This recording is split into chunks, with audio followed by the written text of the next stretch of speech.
Então, vamos lá, continuando. Se nós fizermos uma relação, nós vamos ver que a maioria, tá, dos vírus que que acabam transmitindo doenças respiratórias, elas são do tipo DNA, tá? Então, elas são do tipo adenovírus. Isso não é uma regra, tá bom? Mas a maioria das doenças a maioria dos vírus que causam doenças respiratórias ou que a sua transmissão é feita pela saliva, por tosse, né, pela respiração, pelo trato superior, trato respiratório superior, acaba sendo do tipo adenovírus, tá? É só uma correlação, tudo bem? Não é regra, é só uma estatística.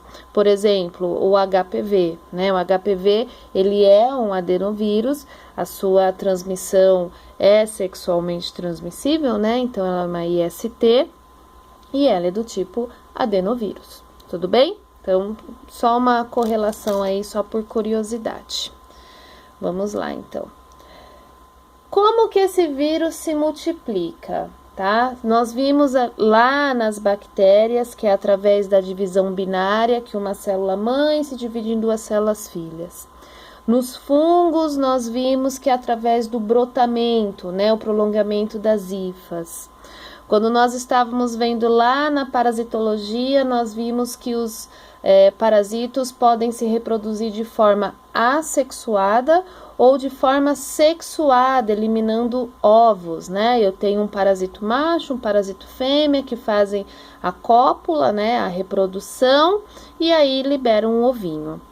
No vírus não existe reprodução, nós chamamos de replicação, tá? Então, como eu falei para vocês, os vírus necessitam de forma obrigatória invadirem, parasitarem alguma célula viva, tá? Pode ser bactéria, pode ser fungo, mas pode ser as nossas células também, as nossas células eucariontes, né? Só por curiosidade, os vírus que invadem as bactérias nós chamamos de bacteriófagos, tá bom? Só para curiosidade.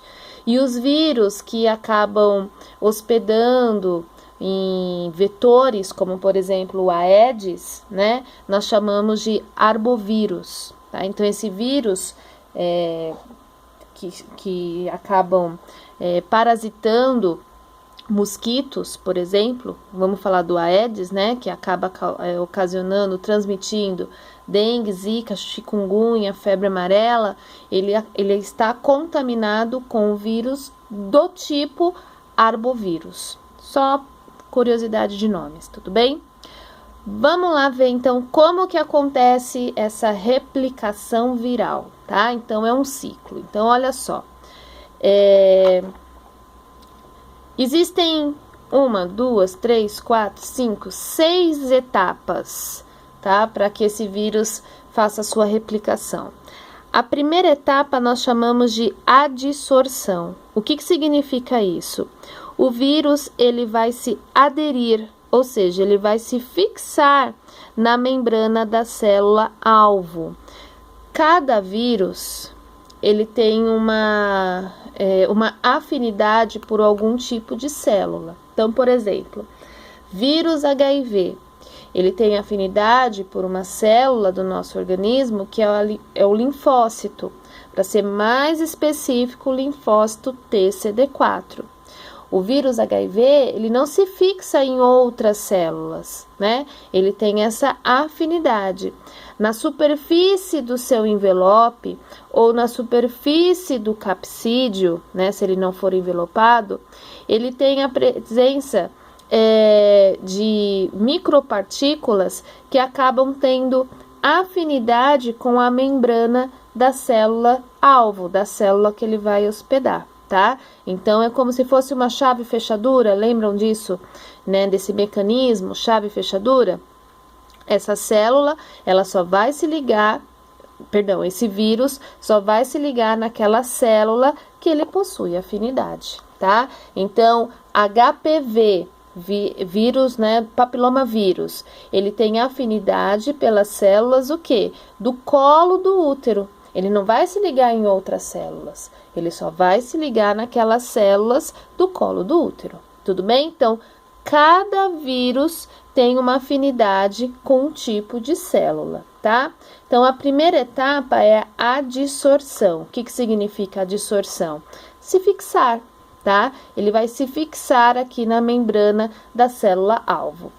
Se ele for envelopado, ele vai fazer essa adsorção, essa fixação, através das glicoproteínas. Lembra que eu falei para vocês? As glicoproteínas, elas têm a função de melhorar a fixação do vírus na célula que vai ser parasitada, na célula hospedeira, tá?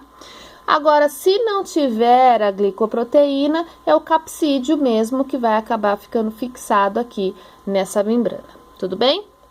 Uma vez que o vírus, então, colou na membrana, né? Fixou na membrana, ele vai ter que entrar nessa célula.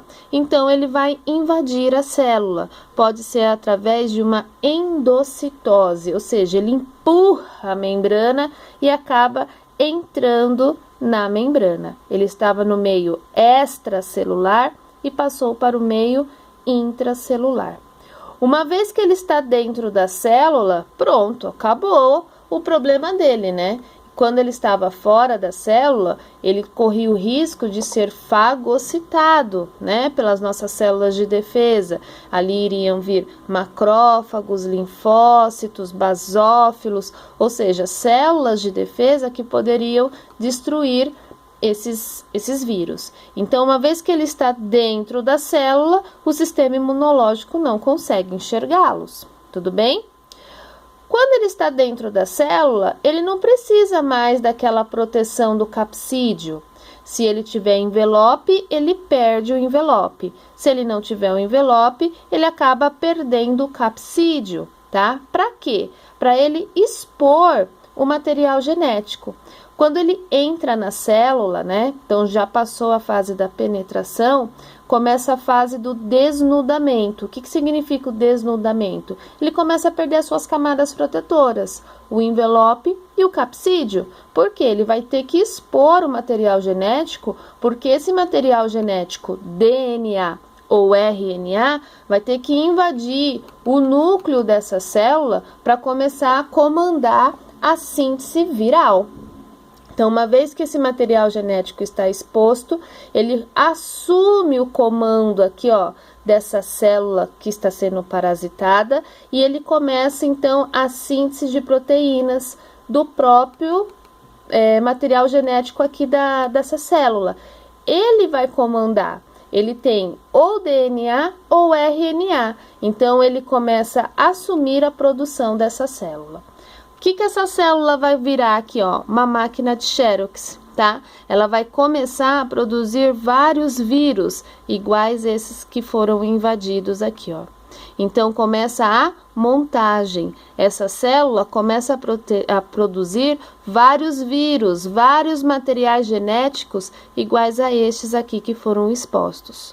Uma vez essa célula cheia de vírus, esses vírus começam a ser lançados, tá? Ou eles vão fazer uma lise celular, essa célula aqui fica tão cheia de novos vírus que se rompem e aí acaba liberando novos vírus e esses vírus vão infectar outras células. Ou simplesmente eles saem, né? São expulsos por essa